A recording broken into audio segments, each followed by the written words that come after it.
The US has given Israel 30 days to improve access to desperately needed aid in Gaza or face cuts in military funding.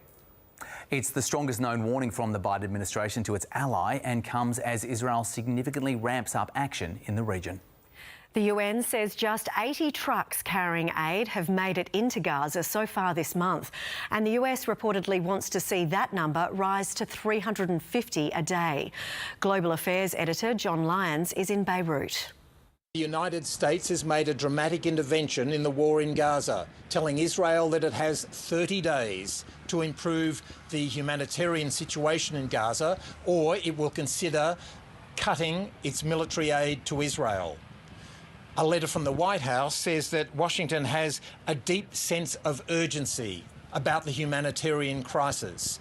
What's prompted this is what's going on in northern Gaza, where the Israeli army has been bombing in and around the Jabalia refugee camp now for 12 days. Oxfam has reported that people have been burnt alive, and eyewitnesses are corroborating that assessment.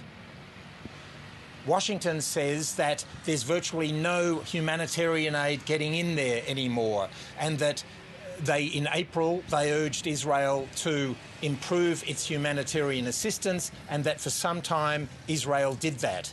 However, now there's virtually no food, water or medicines going in, and there's hundreds of thousands of people who are essentially encircled there by the Israeli army. That comes as the war in Lebanon has taken a new twist, with Hezbollah's deputy, Naim Qassem, sending a mixed message to Israel.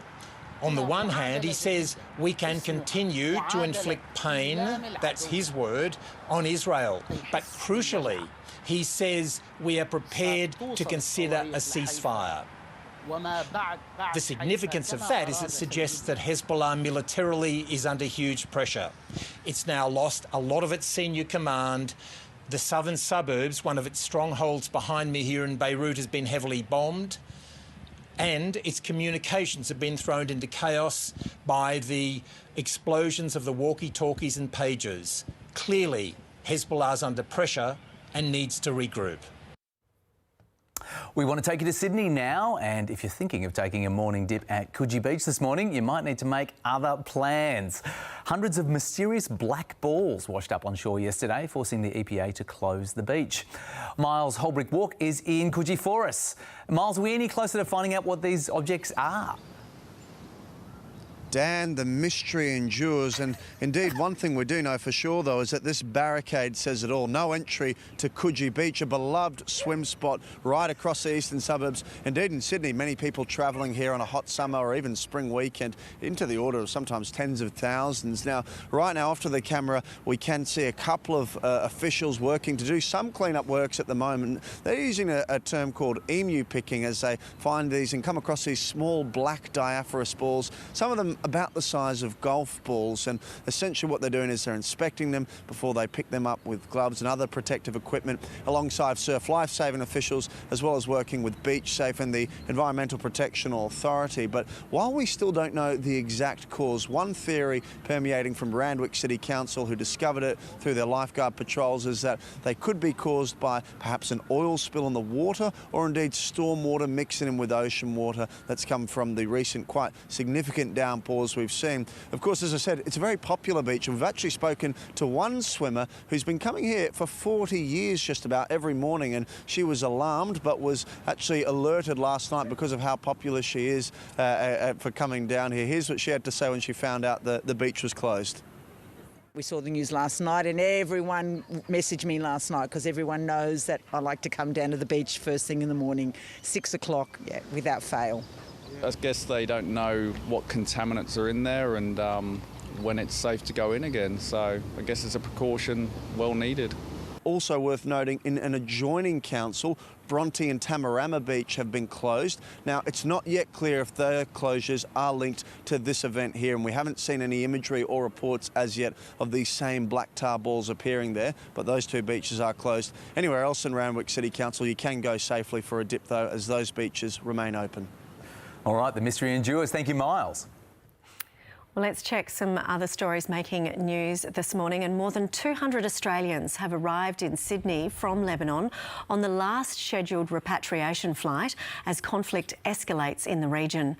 The Australian government warned the flight was the last chance for citizens to get free help due to decreasing demand. More than 3,000 Australians have taken the free flights out of Lebanon. Hobart's status as the gateway to Antarctica has been secured after the federal government agreed to spend $188 million to fund a new home port for Australia's icebreaker. The Federal Environment Minister had described the original request for more than $500 million over 30 years as exorbitant. The Tasmanian government will be responsible for meeting the cost of any blowouts and delays, as well as refuelling infrastructure. The Defence Minister will today unveil multi-billion-dollar plans to revamp Perth's Henderson shipyard to accommodate nuclear-powered AUKUS submarines. Additional dry docks and security upgrades are expected. Earlier this year, the government earmarked $8 billion to expand the nearby HMAS Stirling Naval Base, where American and British submarines will begin rotations from 2027. Northern Territory domestic violence advocates are calling for urgent action from the Territory government following another alleged killing. Police arrested a 46-year-old in the community of Largemuna, southwest of Katherine, for allegedly killing a woman while on parole for assaulting her. 6 other women have allegedly been killed in the NT by their current or former partners since the start of June. Each of these has perpetrated tragedy and trauma into the families and communities of those that have been impacted. And the Northern Territory's new government plans to suspend normal parliamentary process in order to pass its controversial changes to youth crime laws.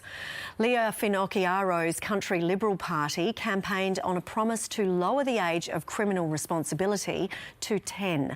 But human rights group Amnesty International says the change will disproportionately affect First Nations people. Now, Amnesty's Indigenous Rights Advisor, Rodney Dillon, wants the federal government to step in.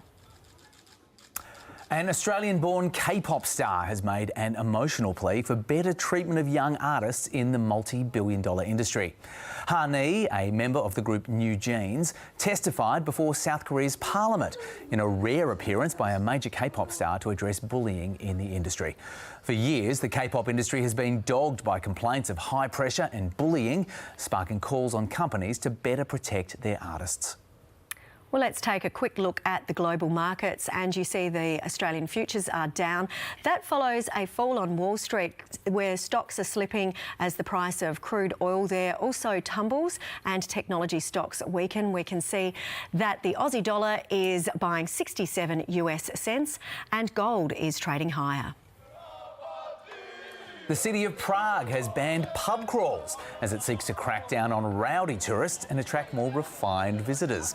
The rule bans organised events between 10 p.m. and 6 a.m. in the city, which is a popular destination for bucks and hens parties from British tourists. It follows a campaign by Amsterdam urging young British men to stay away from partying there.